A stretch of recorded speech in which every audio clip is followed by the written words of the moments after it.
mainam na gamot sa mga taong laging naglalambot.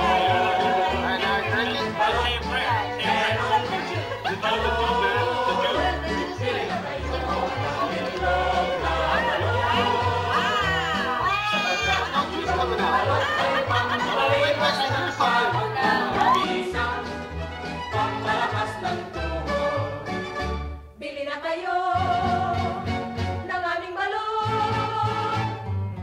Ari-aring tindera, magkakano kung isa? 3 piso ko lamang. Ngayon ay mabibigyan kahit ilan.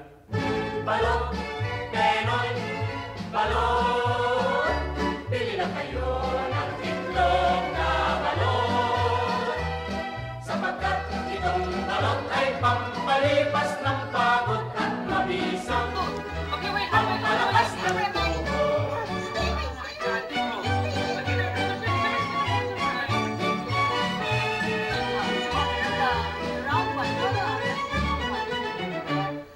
Halos araw-araw sa tapat ng aming bahay, mayroong isang babae lagi nang nagdaraan.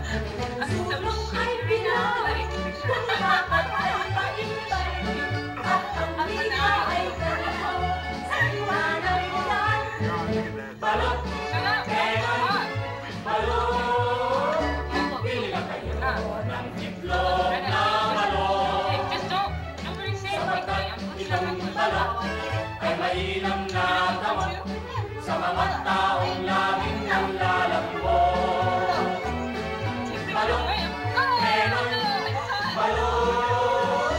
Bili na kayo ng itlog na balot. Sapagkat itong balot ay pampalipas ng pagod at mabisang pampalakas ng tuhod.